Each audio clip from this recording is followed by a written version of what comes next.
Welcome to the introduction to CTB or the Cisco Telemetry Broker session. My name is Ajit Tyagarajan. I'm a distinguished engineer and chief architect for CTB, and there's another product called Secure Network Analytics. All right, just a little bit about myself. So I joined Cisco about 6 years ago. My focus is on telemetry and what is called network detection and response, which is the Secure Network Analytics product. Like I said, I'm the chief architect for both of these.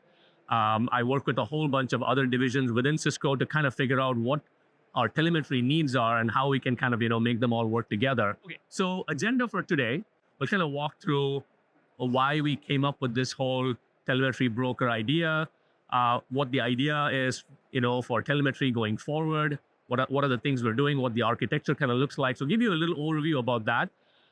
Then talk about a little bit about how we deploy CTB typically in a network. And then, of course, I want to jump into a live demo of like how you can configure CTB in a lab environment.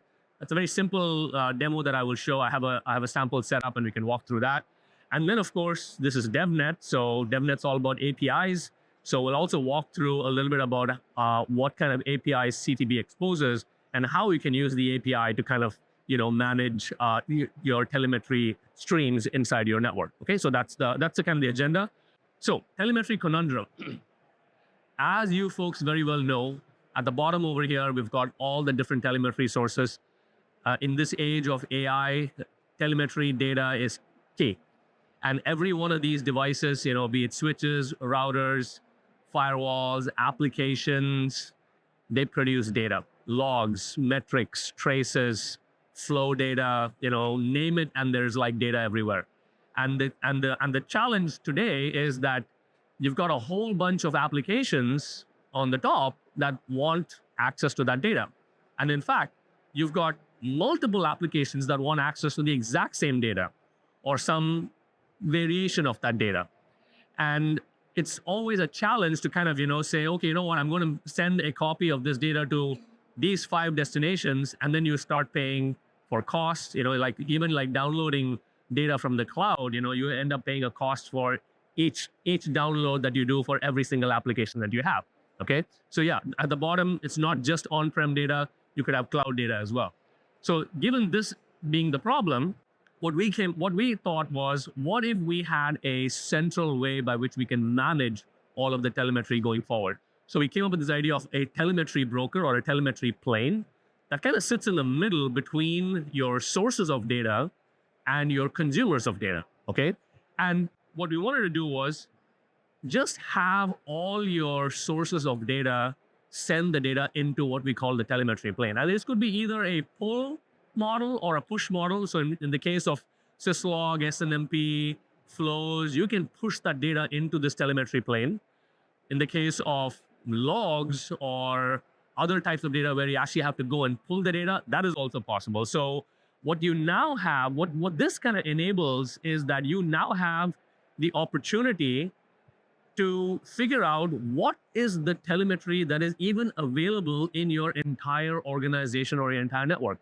That visibility is super important, and now it allows you to then figure out, okay, what do I want to do next with that? And the next thing you want to do with that is, since we have this problem of sending it to the appropriate consumers, is that you want to treat that telemetry as code. You can then just configure it. You can send that to multiple destinations at scale. You can process it. You can filter out. Like, let's say I want to send what is called a high fidelity, low volume data into my Splunk system because I don't want to pay cost for that, and my high volume, low fidelity data into, let's say, an S3 bucket for storage. So those are some of the options that this kind of an architecture will allow you to do. Okay, so that's the telemetry conundrum problem that we are trying to solve with CTB. So that said, I'm at the end of my first section. Any questions? Great question. So the question was, do you get taxed on just the inbound telemetry that is coming into CTB, or do you get taxed on the outbound side as well? And the answer is only on the inbound. So you can do as much processing as you want, as much replication as you want, and you only pay that one cost on the inbound side. Okay? Great. So the next thing I want to talk about is this idea of the intelligent telemetry plane. So if you look at a lot of these telemetry brokers and processors that are out there, and there are many of these available. There are open source ones. There are, like literally like 20 different companies out there that are selling products in the telemetry, management space. So a lot of them are point solutions. So which means that you deploy it in for a very specific applications, pull the telemetry in, and then send it over to wherever else you want to. And they have all got to be individually managed. So what we wanted to do was we wanted to change that model a little bit and give you the ability to manage a whole fleet of these brokers. And there's a lot of new innovations that are happening over here. Like, for example, even if you have a hybrid set of these telemetry brokers from different vendors, they all potentially speak the same language. We're at this telemetry broker community, we're zooming in on this one technology called op-amp, for example, which is the ability for all of these brokers to talk the same language. So if you have a central management plane that kind of manages multiple brokers, once they all speak the same language, the same manager can manage all of these brokers. And that's what we are trying to move towards. Okay, so it gives you a holistic view of the entire organization. So you have one single pane of glass view into what is happening with telemetry in your entire organization. And what does that give you? It gives you control, reliability, availability, visibility, and extensibility. Let's talk a little bit about that. In terms of control, you've got a central way by which you can control where telemetry is going, okay? Reliability, what you get is you get visibility into end-to-end. I have a source of telemetry. If that source goes down, I get alerted. Okay, you know what? This is not producing any telemetry anymore. Maybe I need to take some action over there. Availability. Now, when we designed this so that it's a highly available solution. So if one of your broker nodes goes down, there's another broker node that takes over. So that way you're making sure that you will never lose access to your telemetry streams. Visibility is key, because what you want is that visibility into which sources are sending data, how much data they're sending, what type of data they're sending, and where it's going. So that visibility is key. And then we want a highly extensible solution. So what we have done is we've created a platform for telemetry such that you can now literally build your own telemetry processing capabilities on top of this platform. So you can add your own, let's say there's a new telemetry type that comes out, you can just follow the directions on how to create that type of telemetry, load your code for that, and now you have a new type of telemetry processor that you can load onto the system itself. So basically what we have done is we've created a platform for managing telemetry going forward. Okay, so that's the key. And I've written a little blog post about this. It's right here. It's called, how you take full control of your telemetry with this thing called the intelligent telemetry plane. So CTB effectively democratizes telemetry data. So that's what it does. So now you no longer have a situation where one application takes control over a specific type of telemetry. So that's the main idea with this. And we have three operations that we have, thought about. One is brokering, filtering, and transforming. What do we mean by brokering? So brokering is the ability to ingest telemetry and then replicate it at scale. And like I said in the very beginning, you have multiple consumers of telemetry. I'll give you a classic example within Cisco, flow data. Flow data, you want to send that to your Splunk system. You want to send that to your secure analytics system. You want to send that to another flow collector, a third-party flow collector if you may have one. And what this CTB allows you to do is to broker that data at scale, full line rate for all telemetry. And that's one of the key functionalities of CTB. Second one is filtering. So now you want to basically take that telemetry, you potentially want to eliminate, the data that you're not interested in, or filter it such that one part of the data goes into one place. Like I mentioned the Splunk example earlier, with the high fidelity, low volume into Splunk, low fidelity, high volume into an S3 bucket. And then the final one is the transformation, which is really, really key, because a lot of your applications can only ingest data of a particular type. And that's true within Cisco in particular. So for example, the secure network analytics product that I work with, likes all of its network activity data in IPFix format, which is a flow format. Now, you have VPC flow logs that come in a log format, in a CSV format. You've got proxy logs that come in a syslog format.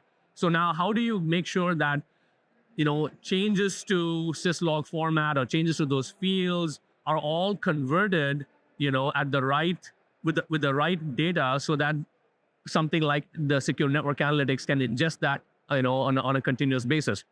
Here comes transformation, and there are two types of transformations. One is data transformation, which is you've got a field that comes in.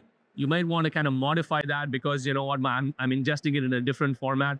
So, for example, let's say you've got a field that says CPU utilization. I may be using CPU utilization on a per second basis, but what I'm getting is only per hour. Okay, so that change of the data type, and modifying that becomes a key requirement. And then the second transformation is protocol transformation, which is I have data coming in of one type. I want to transform that into a different type and then send that out. Some of you folks may be familiar with something called OCSF. Anyone's familiar with OCSF? Open Cybersecurity Format. That's a schema for defining events. And that's gaining a lot of traction. Cisco, Splunk, AWS are key contributors to that project. And a lot of the data that's coming in today now gets standardized and normalized to OCSF format. And again, something like this transformation plays a very key role for that. Okay. So this gives you a quick overview of the architecture of CTB. So you've got a bunch of telemetry exporters on the left side. You've got the main operation that I mentioned, brokering, transformation, filtering. There are some custom IOs and transforms that are also coming in the near future. And then here are all the different consumers, ones that are supported right now, and then ones that are that will be available in the future. We've done some experiments already with things like OTel and Datadog and so on. These have been POCs that we have done, but they'll become part of the main product, in the next couple of releases. So, in terms of deployment, like I mentioned earlier in that ITP slide, we've got a single manager, and the manager can manage a whole bunch of broker nodes. And these broker nodes can be distributed anywhere. The manager can be in the cloud, can be on-prem, doesn't matter. The broker nodes can also be in the cloud, on-prem. As long as they can talk to each other, that's all that is required. The broker node registers with the manager, and the manager now basically gets an idea of, okay, what these broker nodes are doing, and I can then go off and configure that. Okay, so that's a very, very simple architecture, works really well. The only thing is that the broker node requires two interfaces, and that's mainly because of the scale of operation. If you have telemetry that is being pegged at line rate, and you have the management traffic on the same interface, then your management traffic starts to get affected. So what we did was we made that into a separate interface so that they don't clash. Okay, so that's the only requirement that we need here. In terms of deployment, these are some of the minimum requirements. CPU, memory, storage. We're available as an OVA on VMware, on KVM. We're also available on Nutanix. We have a container version available as well. And then we have a hardware version available. That's a really, really high scale, high performance box that you can go and purchase as well. That's only for the broker node because that's the one that's the heavy duty, performer. The managers are still all virtual. Yeah, that is the ones. That was like great. And this is kind of just goes back to the point I made earlier about the single interface versus the two interfaces, just so that we don't have a clash between management traffic and telemetry traffic on the same interface. And that's one. Okay. Any questions so far on the overall architecture? So we'll go to some demos after this. Yes. Good question. So the question was downloading VPC flow logs. Anything you download from cloud providers, you pay a cost for that. There's a tax for that. Uploading is actually free. Downloading is the one where you actually pay the tax. So this question was, is there a way by which you can optimize the download such that you don't pay the cost of downloading all the flow logs from AWS? At this very moment, there isn't, but that's a great question for me to go back and see what we can do about that. And you're right in that what you may have to do is something on the AWS side so that the way you configure AWS to produce those logs might have to be modified, because at the end of the day, a telemetry broker will only get the data that you pointed to, so there's probably a way by which that can be done on the back end, but I'll get back to you on that one. Okay. All right. So let's go through some demos. So like I mentioned earlier, I just want to kind of give you an idea of what the dashboard looks like, how easy it is to manage your telemetry streams. And I put together a quick demo. So I've got a CTB manager in the cloud. Like I mentioned, you can have manager in the cloud, broker nodes on-prem, scattered, through your entire network to manage all of your telemetry streams. So in this case over here, I have a ESXi box. I put a CTB broker node in there. I have some telemetry exporters that are sending data to CTB. And then what I'm just going to do is I'm going to take that data and then send that to a destination. Very simple experiment. Okay. And you can read the details over there. Okay. So okay. Need to do. So this is what the dashboard kind of looks like for CTB. I need my glasses.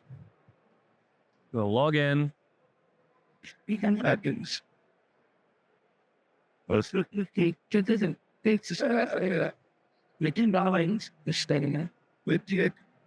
Okay, so as soon as you log in, you'll see, if you just go to the main dashboard, you get an idea of, what kind of inputs there are, what kind of destinations there are.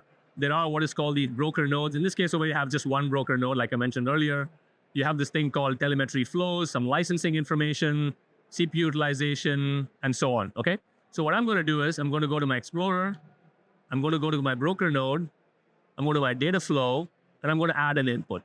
I'm going to call this a UDP input because I have some UDP data that is being sent to that particular broker node over there. So like I said, you can do either pull or push. In this case, I'm pushing the data from one of my routers to the CTB broker node, okay? So we're going to pick that up. So let's pick that up right here. We're going to call this, say, DevNet in UDP input. And typically you want to just give the port number as well that you're listening on. So let's say right here, and I'm going to say 2055, okay? Add this. And immediately, you'll see in the dashboard that this input has shown up over there.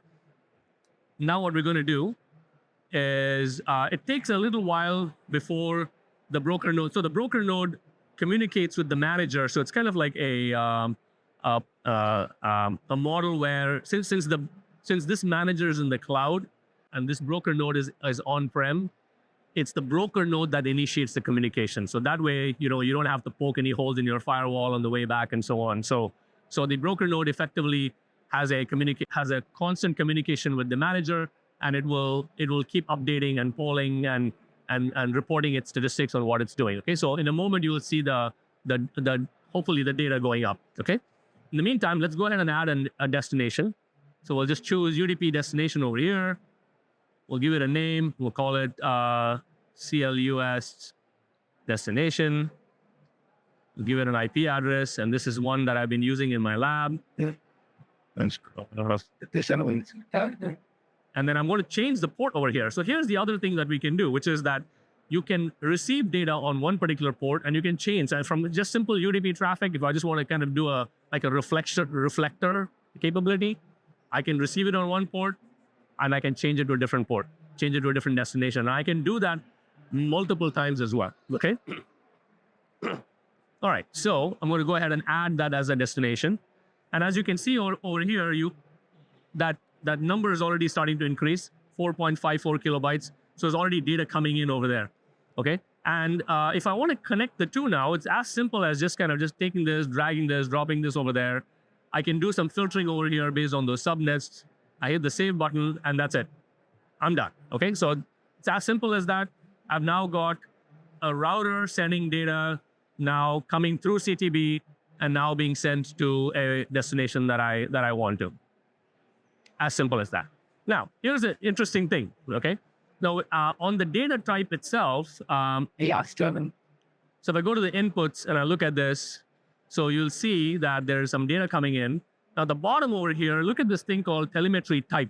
It says there, IP fix. Now, I never said that this is IP fix data. So what CTB does is it has an automatic classifier for all of UDP data, okay? So it can immediately know whether it's IP fix, is it SNMP, is it syslog, is it like, even the version will tell you like it's NetFlow V10 or V5 or V9. So it's got a whole bunch of like, advanced processing capabilities built into it to kind of automatically identify the data itself, okay? So that's one of the features of CTB itself. It's the thing on. And then, of course, this dashboard then shows you things like, my data flow, now showing you like I'm sending data from here to here. I've got inputs, I've got destinations. And then if you go to the broker node details, it gives you, information about the different interfaces, the metrics about some data, utilization, health statistics, a whole bunch of these things. All of this data is available through an API, and we're going to walk through a little bit of that in a moment, okay? We'll stop there for a moment and take some questions. Yes. Excellent question. I was waiting for this question. So question was, how is the router configured to send the data to CTB? So what you have to do in the case of a push model is you have to go today to the routers themselves and say that CTB is the destination. So remember when I first showed the diagram of the telemetry plane, what you're trying to do is if you're pushing data, you push all your data into CTB. So your destination for your syslog, for your flow data, for your SNMP traps becomes the IP address of your CTB install, of your CTB broker nodes that is closest. Now, you may have multiple broker nodes, one in each data center, one in each campus, and so on. You want to point your data to that particular broker node. And like I said, the moment you do that, it will show up over here. It showed up, which is the router that is sending me that data right now, sending me IP fix data. So once you have that entire set of data, you can then manage that and send that to your appropriate destinations. Yes. Yes, of course. I have all my devices. Absolutely. So that is the transform capability that we need and the filtering capability. So the combination of the two, it is not available via the UI. And that's, if you notice the one slide that I showed where it was blue on the transforms, that is just the UI capability. However, it is available on the broker node as via CLI. Just a config file that you have to modify. Talk to me, I'll show you how to do it. Absolutely. Students and Yes, another question. So I'm mentioning that they can do both. Yes, you can. So if I go back to the slide, this one right here. Okay. This is a very key slide, okay? This last thing over here called generic inputs is a key one where you can turn on a whole bunch of innate capabilities that CTB broker nodes have using this functionality. It's not available in this release as yet. It's coming in the next release. And it's basically based on what Telegraph supports, okay? So we are Telegraph powered. And since we are Telegraph powered, and I don't know if everybody's familiar with Telegraph, Telegraph is an open source sort of telemetry broker per se. It's fully kind of a DIY solution. And the reason why we chose Telegraph is that it has 250 inputs on the left side, okay? And 50 different outputs on the right side, okay? So what we have done with this generic input framework is that we have allowed the ability to basically tap into any input that Telegraph supports and just load that on via a config option, okay? That's all there is. So if you once you add that in there, you can then use the Telegraph capability to basically ingest hotel, send that out in whatever format you want. And we normalize everything in the middle to the Telegraph format that is innate to Telegraph itself, okay? Great question. So the question is there device metadata that can also be augmented in the flow? And the answer is yes, you can. So again, this is something that goes into this transform capability that is going to be available soon in the UI. It is available as a config option on the box itself. So like I mentioned, the fact that it's Telegraph powered, it's basically a config file. So if you're familiar with Telegraph and how Telegraph operates, Telegraph has the ability to add additional fields and tags to the data stream inline. And that's basically what you end up doing. Exposing all of that via the UI, we're a small team, we're only about 5 people. So we have a backlog of things, so we'll try to get to these things in the future. Okay, awesome. Any other questions? Awesome. All right. So we did the CTB demo with the UI. Now let's go to the API demo. So that way you can figure out. And I just had these slides just in case the internet went down or something and I couldn't show this. But here's the CTB API demo. And what we're trying to do over here is that today, the API for managing CTB is only available on the CTB manager, okay? So remember, the manager is the central brain, controls all the broker nodes. So with the manager, you can then do all of the operations. So remember all the operations that I did earlier to add a, input, route that to a particular output, view the visualize who is sending data and so on. All of that is available on the manager. You can go into your broker node and do some operations over there, but those stay only on the broker node itself. Each broker node has its own sort of configuration for that from that perspective. The communication between the CTB broker node and the manager is today over plain HTTPS, but we are moving to this thing that I mentioned earlier called op-amp. And once that happens, and that's coming in our next release, once that happens, you can replace that CTB manager with Splunk. Splunk's also moving to op-amp.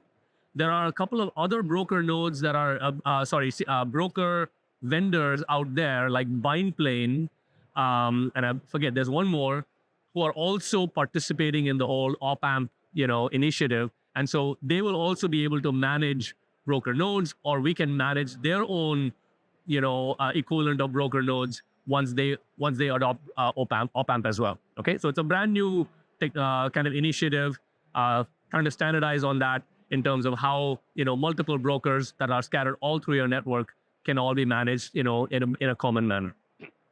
So anyway, so this is the demo that I'm going to show with the API. And this API is really powerful because it now allows you to effectively connect to, let's say, your a central manager, and then look at what's going on. You can take the data, create your own dashboards with that. You can basically the world is your oyster at that point. Okay.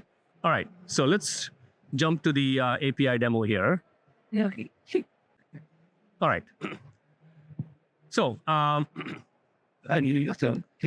I usually just run my Python code instead of running it like on my laptop itself. I usually run it inside a Docker container. So I just have a simple container here that I've opened up. I'm just going to run Python 3 CTB start. Let's do that.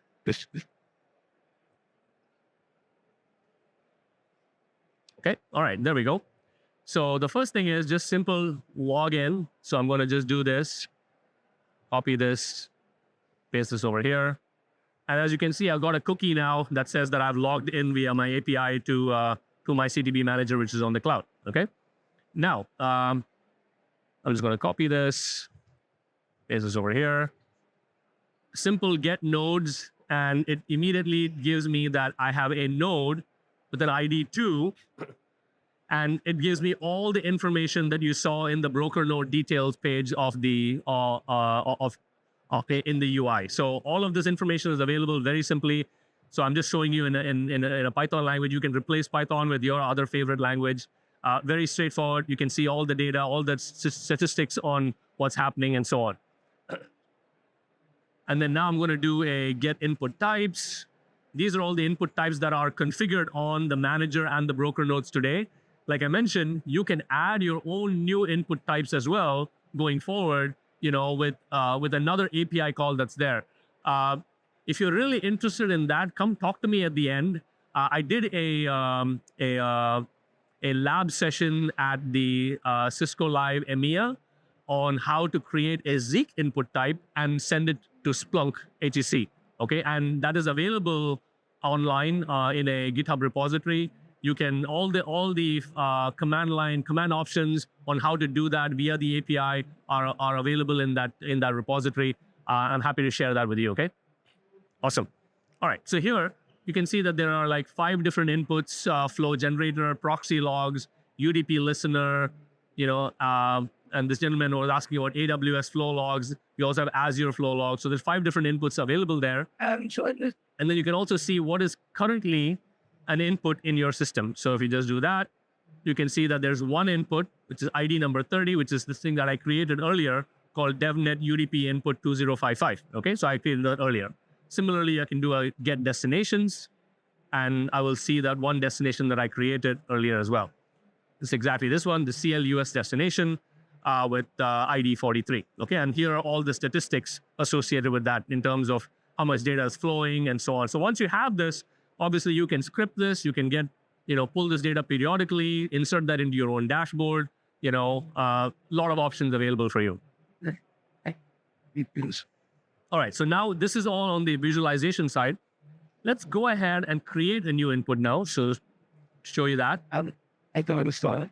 So here I now created a new input. The number 2 over there, the API, I'm calling it API input. It's of UDP listener type. It's on the broker node number 2, and I'm using a new port called 2056. And now, as soon as I did that, you can see that it already created this input with ID number 31. And I'm also going to create a new destination, also for the same UDP, or send it to a different port over here, 4789. And bingo, there you go. So it's got a new destination, ID number 44. So it's now 31, 44. 31 is the input, 44 is the output. Let's just go back to our dashboard and see if these two showed up over there or not. Okay, so let's go here. Let's go to our data flow page. And the refresh button. And bingo, you've got the API input and the API destination, both of them, which I created via the API, they both have shown up over there. Okay, so that worked. Now, what I'm going to do is, remember when I showed in the UI, all I had to do was just drag and drop it. So a similar operation exists over here. I just have to create what is called a subscription, where I just take the input and the output IDs and just kind of connect them together. Okay, so in this case over here, my input was 31, so I replaced that. My output was 44.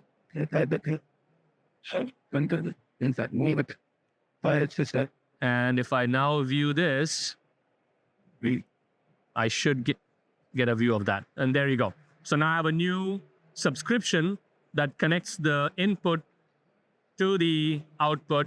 And if I go back to my dashboard over here, just to kind of confirm that it shows up over here, you got the line connecting the two. Okay, so all this done via the API. Very, very, very straightforward. So that kind of shows you the power. There's a whole bunch of go back to my presentation right here. So this is the page. If you just go to your manager IP/API-v1, it gives you a list of all the different API calls. You can effectively create this entire UI using just your API calls and then just visualize it. So we've done many projects where we've taken Grafana, for example, and just kind of built our own little visualization dashboard for managing CTB, going forward. So all of the APIs are listed over here. If you click, you can click on each one of them and see what the details are. I've clicked on one of them /inputs, and you can see what data is available over here. So that data is basically, fairly straightforward. And of course, with this, in this age of AI, you can feed all this into your own AI agent and have it automate a lot of this stuff as well going forward. I'm sure I can create a presentation on that for the next time. Okay. All right. Any questions so far on UI, the demo, APIs that I can answer for you? Yes. Awesome. So the question was, can you talk a little bit more about the OTel integration, what that's going to look like going forward? So as I mentioned earlier, Telegraph has the ability to ingest data over OTel, and it also has an OTel destination output. Okay. What we found out is that the reason why it is coming in 26 is because the format that Telegraph uses for its OTel data as an output is Prometheus over gRPC. Now, the modern OTel collectors that you see out there all use OTel format v2 or HTTPS. So we're in the process of adding that functionality to Telegraph, and that will be available in our next release. Okay, so that's the only. On the input side, the question was already asked: can I ingest OTel data? On the ingest side, it works fine. It's the egest side where they have not the open source Telegraph repository is still a little bit behind. So we're doing that work for that. And by the way, the same thing we did for all the flow data.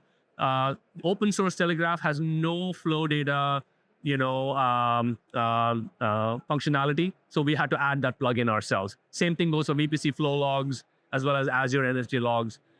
Telegraph is really good on syslog, SNMP, a lot of these other formats that are very more common. But on the networking side of things, they're a little bit behind on that. Yeah.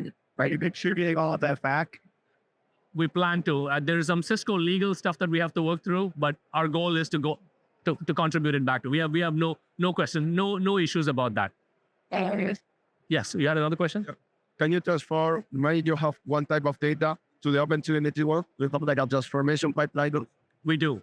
So like I mentioned earlier, there is that transforms engine that we are building that will be available via our UI. For now, that transform engine is available via the Telegraph native Telegraph capability itself. Everything is normalized to what is called the InfluxDB format, which is basically just line protocol. It's just key value pairs. And then you can take that key value pairs and you can do whatever transforms you want. You can say, hey, replace this field with this, replace that with this. And that is what we are doing for OTel as well going forward. Yes. Oh, absolutely. Actually, I can easily show that. Question was, can you take a same input and send it to multiple outputs? Very, very easy to do that.